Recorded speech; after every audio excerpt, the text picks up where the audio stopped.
Hello, everyone, and welcome to the Golden Astrologer Podcast. Today is November 17th, 2024, a Sunday, and I am Deb McBride, and I am recording this from my lovely patio on this afternoon where it just started raining a little bit in Escazú, Costa Rica.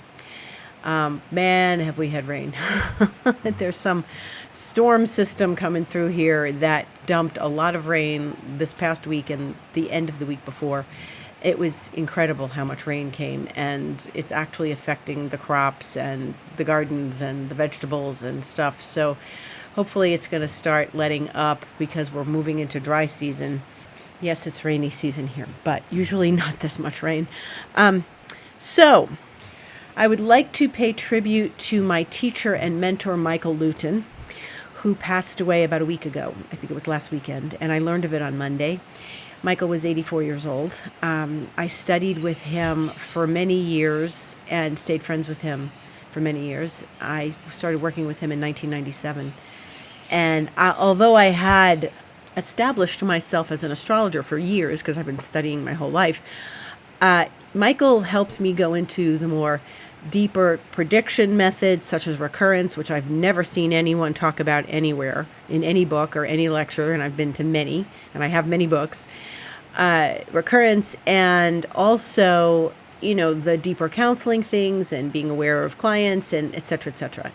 And he was a wonderful teacher. He knew his astrology like in his DNA. And he had such an acerbic wit. And I have to say, out of everyone in the astrology community, when I think of the vast number of people in the astrology community around the world that I have met, no one had Michael's wit. No one. It was fast, it was sharp, it was dark.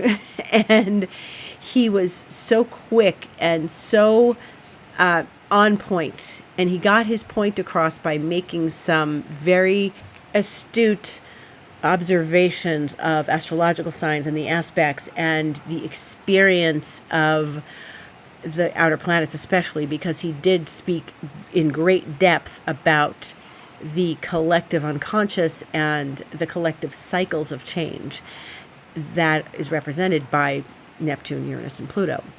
If you want to see something really brilliant about Pluto and Capricorn, then I highly recommend looking up his article from Vanity Fair. I think it's on his website. I do have it. If you don't have it, you can't find it, write to me, info@thegoldenastrologer.com, deb@debmcbride.com, and I can send it to you. But I never met anyone so astutely aware of and deeply aware and can talk about what people's habits were, because he knew the nodes really well. And so the South Node was really a point of many, many hilarious comments and jokes and observations that were so crystal clear when he said them to you. And they were so specific. Like the one I always talk about, which is when he says the South Node in Gemini and the North Node in Sagittarius. That's where Jesus appears, gives you the answer. You tell someone, Gemini, South Node, and they put it on a cereal box. That's the kind of descriptions he would give, and he was hilarious, but he was deep hilarious. He wasn't superficial hilarious, and he got messages right away. He was so fast, and he understood things, and he was always decoding his conversations with people. He was always looking into the unconscious communication between himself and others, and he was astutely aware of that, as well as all came from Dr. Langs's work. Michael produced a bunch of astrological musicals for conferences over the years, and I came in on the latter end of that, and I was actually in a musical that he did, and it was a very small one that he produced for the New York City chapter of the NCGR that I was on the board of. And in 2002, there was a great group of planets in Gemini all at the same time, lots of retrogrades, too much Gemini at once, and he called this musical Geminuts. So I was in Geminuts, and each person who he hired to come out and discuss Gemini qualities or present their Gemini self each of us was like an actor or a representation of someone who was a historical Gemini, JFK, Marilyn Monroe, and I came out as Judy Garland, and I belted out The Man That Got Away, which is a very famous song that Judy Garland sang in the 50s. And it was hilarious. It was hilarious. But he did other musicals, which I really am sorry I missed. One of them was called I Was Nostradamus's Girlfriend, and it's about a woman who's back in time to the court of Catherine de' Medici, and she's the reason why Nostradamus made all the predictions he did, because she could tell him everything from the future. And then there were other ones, Alien Follies, because we know that Michael was very connected to the aliens. And then there was What God Says Goes, and he had some song called Libra Libra. He touched all the bases. He really did. So I did have some cassette recording of back in the day, I had this cassette recording of one of his musicals, and it was hilarious. So bless his heart. May he rest in peace. May he meet his aliens on his path back home. Dear Michael Luton. And there's a lot of tributes to him online. Michael was complicated, and there were moments I had difficulty with him, and so did many other people. But all in all, it was an incredible experience, and people are telling me all week how fortunate I was to study with him. And I agree with that. So thank you, Michael, for everything. And I did get to tell him that after I moved to Costa Rica, and all I did, thank him for everything he gave me. Well, now to the week ahead. Michael left just as Pluto was leaving Capricorn. And as I said, he wrote that article about Pluto and Capricorn, and he really called it well before it happened. So, yeah, contact me if you want a copy of that. So, as usual, there's lots of things going on in our astrological week ahead. But there is really one thing going on in this astrological week ahead that stands out above all others, and that is that Pluto is entering Aquarius at 3:29 p.m. on Tuesday the 19th. Now, we've been talking about Tuesday the 19th of November for months and months and months, and it's finally here. And so as we approach the end of this year, this is the moment. This is the moment when we make this transition for good, for real. And Pluto is in Capricorn until it's in Aquarius. And this is it. It's 48 hours from now, or a little more than 40, because I'm recording this before then, about 48 hours from now. And that's it. We're done with this 16-year paradigm. And so I expect things to be unfolded and unleashed and stuff to come out around that Pluto and Aquarius theme that we have been discussing for so long. And this is the most important thing that's happening this week. Yes, Sagittarius season starts as the sun enters Sagittarius on Thursday the 21st, which I will talk to you about. But above all, it does that every year. But above all, Pluto is going into Aquarius. And it does not do this every year, although it's done it, once already this year. This is the second time this year that Pluto is going into Aquarius. And so this is the end of an era. The last 16 years, it is the end of an era. And this is so profound, so profound. It is something deeply, deeply paradigm shifting, mind bending. This experience is, once it steps in, that's it. It's not going back. It's not, should I do this? Should I not? Maybe I'll go in and go out. And, until something's there, it's not there, And as I've said before on this podcast, and you've heard me say over the years, Pluto thought it was in Aquarius. It was really in Capricorn, And that's something Michael Luton used to teach me. Pluto thought it was in Aquarius. Yeah, it was telling you it's in Aquarius. It was in Aquarius. We were getting the flavor of Pluto in Aquarius, and we were seeing this, the shapes of things to come. Certainly. However, this is not something simple. This is a transition. It has been a transition, and now we are transitioning out, and we are transitioning in to Pluto and Aquarius. What is Aquarius? Aquarius is the revolutionary. Aquarius is the person who is independent and free and liberated above all things. An Aquarius, like myself, wants liberation and freedom. Those are the things that are important to them. And this comes at a time when we are very much weary of this whole Pluto and Capricorn story of government and institutions and patriarchy, and want a taste of real freedom. Now, the last time Pluto was in Aquarius, historically, like for a long time, not like, a few months ago before September 1st, Pluto was in Aquarius during the American Revolution and then the French Revolution. And the French got inspired by the Americans because Marquis de Lafayette was part of helping Americans win, the colonies win against the British. And so it then lent itself to France. And we know how bloody and ugly and how intense revolutions always are, but that one changed the face of the world, the French Revolution. And America, the American Revolution, although that started when Pluto was in Capricorn and then continued when Pluto was in Aquarius. And, it's a deep transformation. Our collective unconscious is now going to go from being ruled by Saturn, with Pluto, and now it's Uranus.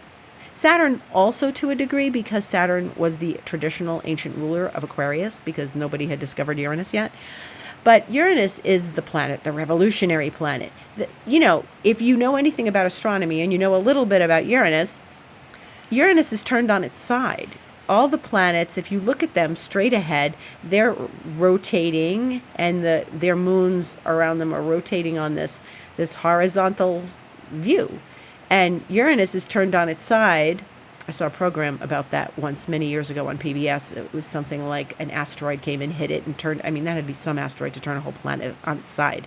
But Uranus is on its side, and it moves in this, it rotates, there's the rotation, but it's on the vertical, which is very bizarre and very interesting. And it's the difference. Uranus looks at the different perspective. Uranus looks at things from a different angle.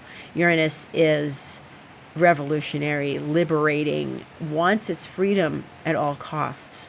And so there are people in this world who will want freedom and revolution at any price while this transit goes on for 20 years. And that could be anywhere at any time. And the thing about Uranus is it's quick, it's fast, all of a sudden it's happening. It's happening, you're in it, it's there. And Pluto in that sign, this is the Pluto and Uranus energy that many of us lived through or didn't live through, what we're born after. And, there was Pluto and Uranus in the 60s, and there was Pluto and Uranus 10 years ago. So Pluto and Uranus were conjunct in Virgo in the 60s and for most of the 60s. And what we saw was, if anybody talks about revolution during the 60s, all you have to do is watch Mad Men. All you have to do is watch, Breakfast at Tiffany's and the Woodstock movie, and you'll see the difference. This is a complete turning upside down of culture and society everywhere. So this is the nature of the two of them when they get together. It's like things explode and change and shift, and people just are intolerant of being held back. So people fight for freedom. It becomes insufferable. So you remember that the American Revolution, there were many causes, but that taxation without representation, that really was the last straw. And that was the thing that got the fire going. And so when you think about something like that, it just becomes, no, we don't want this anymore, and we're not going to tolerate it. We're taking bold steps forward. And certainly the French Revolution was like, oh, the aristocracy, no, we're not tolerating this anymore. We're done. And it's an incredible, powerful rising up of the people. And Aquarius is the sign of humanity. And one of the things about humanity is it's everybody. It's the humanitarian cause. It's the humanitarian view of the world. And, so when revolutions happen, they don't necessarily serve everyone. We don't hear a lot about these things, but there were people, certainly during the American Revolution, that did not want to leave the British. They didn't want that. There were movies about it. There's like old movies about it. You don't hear about that so much. If you saw the play Hamilton, or if you have the soundtrack, I think it's still available on Disney Plus if you want to watch it. That really gives a nice musical overview of the revolution. But there's one point where there's a guy that's saying, don't listen to these rebels. Like, we don't want revolution. And then Alexander Hamilton's character comes forward and it's like, you're an idiot. Get out of here. And we want revolution. Not everybody wants revolution. They have to go along with it. What choice do they have when it sweeps through your country? So, it depends on who's revolting and why. And so if we go through the next 20 years without there being a major global revolution that changes the world and the story and history, I'd be very surprised. So while I can't say where that's going to be, I can't say which country that will be. Probably not Costa Rica, because we don't have a military, but, and revolutions usually do involve the military. There's a lot of room for revolution in the world, always. And so when the population doesn't want to be under an autocratic government, or they feel that their needs are not met, or they're not heard, or there's a disenfranchised section of society, somehow people put their heads together and they start a revolution. And and Michael Luton, who I'll refer to every now and again, Michael Luton said, revolutions are generally not started by nice people. No, they're angry. It's the angry mob. It's the angry crowd. So, and here they come. So this is something that we're going to have in the back of our minds during this transit. The other thing is there were lots of inventions during that time. Aquarius is always an inventor. The last time at the end of the 1700s, there were things such as, recognizing that the water molecule is made of hydrogen and oxygen, and that there were flush toilets invented. There's more water. There's Pluto. Pluto rules plumbing. It's under the earth, There's also the discovery of black holes. There's also the discovery of flight in the sense of hot air balloons. Hot air balloons were discovered then, or created then. So we have a lot to look forward to in this next 20 years. And as things unfold, we'll talk about them here on the Golden Astrologer Podcast. And I invite you to sort of look around at the internet to see what else was discovered and what else happened during Pluto and Aquarius, because it's very interesting. Also, if you're interested, I have a masterclass I gave in March of last year called Saturn in Pisces, Pluto and Aquarius, which is very descriptive of what's happening in Pluto and Aquarius. So you can purchase that from me. You can go to my website, thegoldenastrologer.com, and click book online, and you can look at the classes that are there. It was from March of 2023, because I talked about, or maybe February, talked about the upcoming transit of Pluto going into Aquarius, and Saturn's still in Pisces, and even if it's going to go into Aries in 6 months, it's still going to dip back into Pisces. So all of it is still very relevant, and I invite you to take a look at that. In the meantime, yes, Sagittarius season starts this week, and now we're in a different ballgame, because when the sun goes into Sag on Thursday afternoon, 2:56 p.m. Eastern Time, it goes immediately sextiles Pluto. And Sagittarius is like nice, light, frivolous, kind of Jupiterian, boy, let's have some fun energy. And it's fire, and it wants to be motivated and do things. We're still in Scorpio season right now. So what I think is interesting is Pluto is leaving Capricorn and the sun is leaving Scorpio. And these are what I always think of as heavier signs. Scorpio's ruled by Pluto. Capricorn is ruled by Saturn. And we're saying goodbye to that energy because Pluto goes into Aquarius, which is, I think, a lighter sign than Capricorn. Now, you may say, Deb, you just talked about revolutions and wars and ugly, bloody revolutions in history. Yes, but, it was ugly during Pluto and Capricorn, certainly. Remember 4 years ago when Saturn and Pluto and Jupiter, the COVID cluster, came to town and at the end of Capricorn and hung out there for a long time. And so now when the sun goes into Sag and it sextiles Pluto, it's like, hey, yeah, this is a different vibe. It's fire and air. It's loftier, and our energies and our focus is loftier and about the future, because that's what Aquarius loves to look at the future. Aquarius is like a rocket ship. It wants futuristic things, futuristic that looks kind of retro, but really is from the future. And so anything kind of futuristic, and especially in technology, is going to be something that we're going to be opening up to again. So when we have Sun and Pluto sextile, and that's, about an hour or so later after the sun goes into Sag, because Pluto is very newly in Aquarius at that point on Thursday, it's really a different energy. Okay. And this is the first time since all of this back and forth has happened. This is the first time we're experiencing Pluto in Aquarius during the end of the year, during what will be Sagittarius season, and then eventually Capricorn season. And last year, early this year, Pluto and the sun conjunct at 29 degrees of Capricorn, and then they both went into Aquarius at the same time. So they remained conjunct in that transition from Capricorn to Aquarius.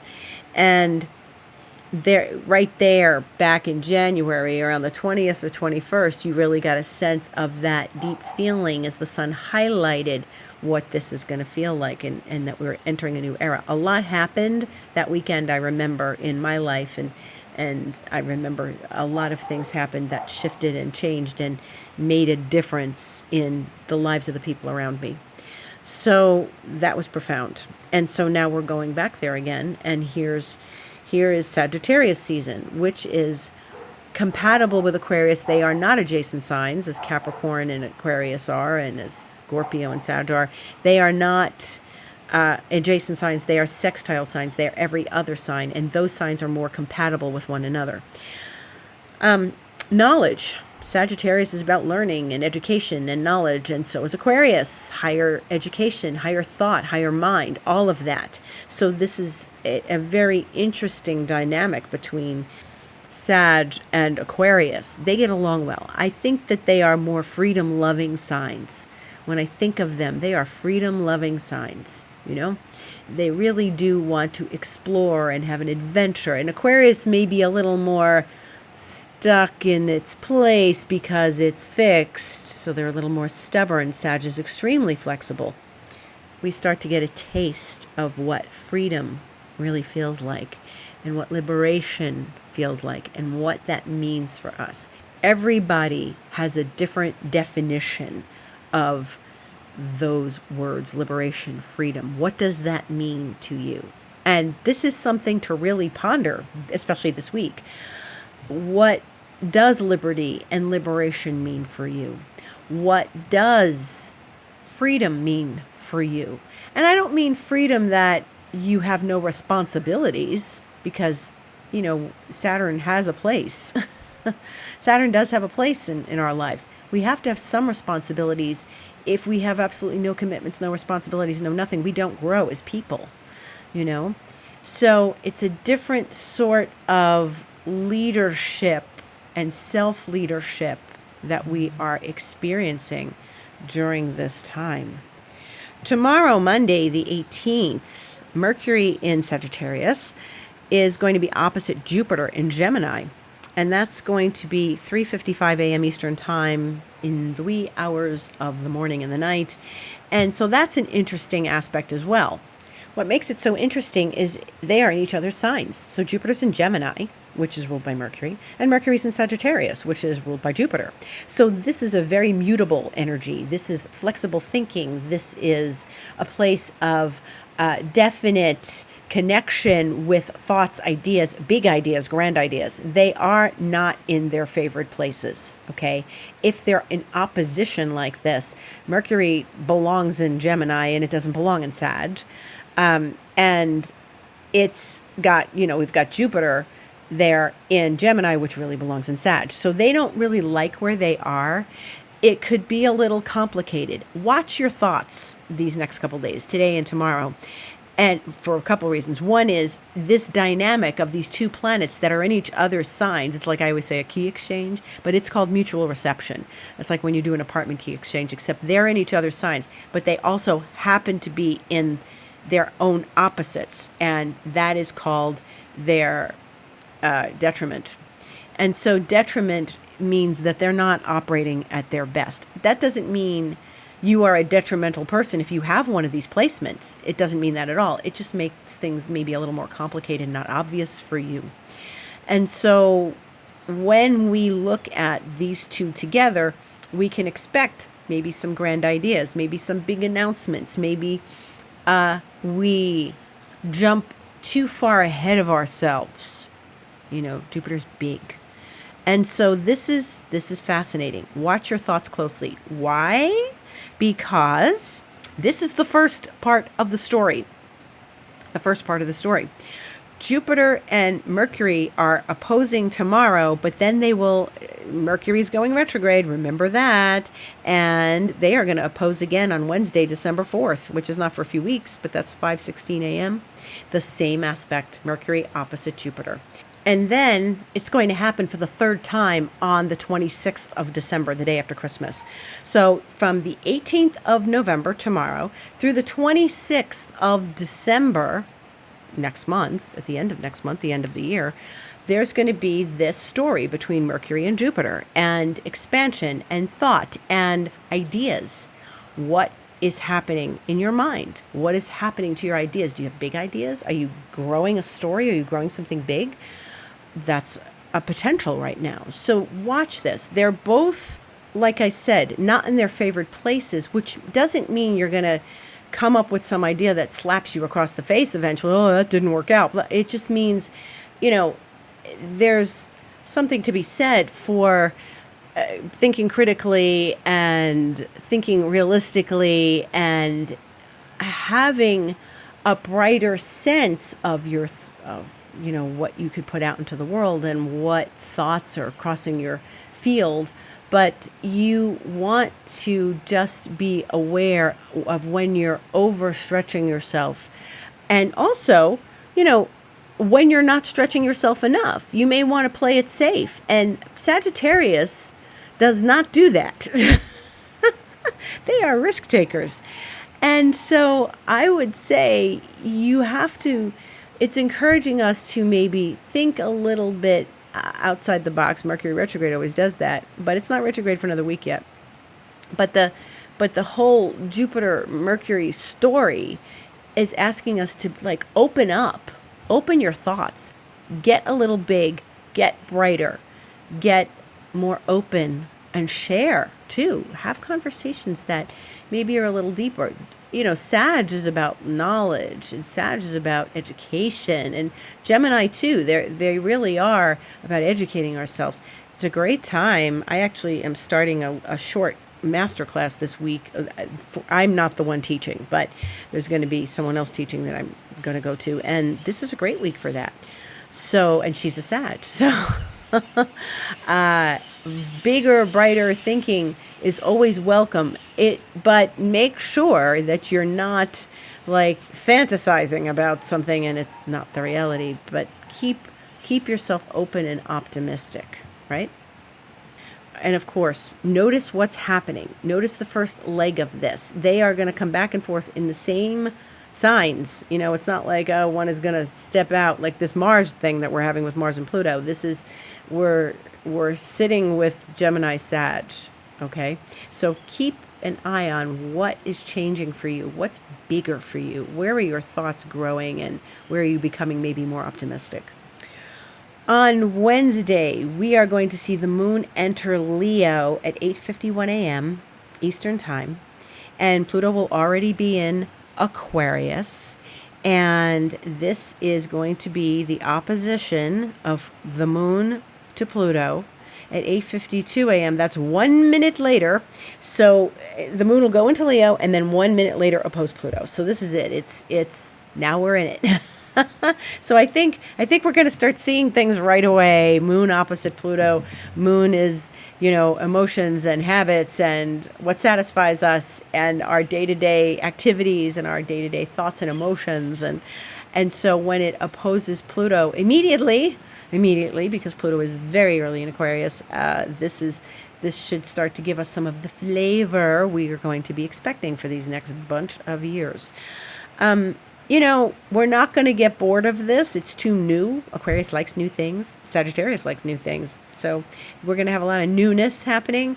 And I think it's going to be a really positive experience for us individually.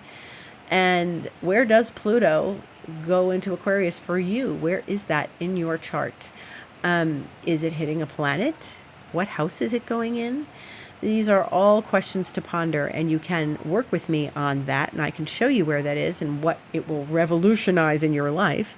If you want a session with me, just go to my website, thegoldenastrologer.com, click book online, and you can set up an astrology session with me. If you've had one with me before, you book as a returning client, but you can also set up a Reiki session with me, and that's wonderful and beautiful. And that Reiki, man, that clears up everything. I've switched on my internet after it was down. I've got the guys back here. I said a few months ago, I've Reiki'd all sorts of mundane things and also very spiritual, high level things as well. So I find it very, very helpful and somewhat practical, even though it's very spiritual. And if you want to work with me long term, I am available for expansion mentoring. And you can work with me 3 months, 6 months, 12 months. And this is a longer term process by which we, help you work through stuff, get to the next level of your life. I had someone change jobs. I've had people get out of situations that were no longer working for them. I had people work with me on different levels where we cleared up old beliefs. We've worked deeply on their, ancestral things as well. So I welcome you to check that out. And if you want more information, you can always contact me, Deb at debmcbride.com, info@thegoldenastrologer.com. And as we wind down Scorpio season, we are winding down Pluto in Capricorn, and there's going to be some endings this week and new beginnings. So here's to new beginnings. May you have a beautiful, beautiful week ahead. The next time I see you, we'll be in a different paradigm, in a new paradigm, and we'll be on the eve of Mercury retrograde. So love and blessings to one and all. Gratitude for listening. See you on the internet.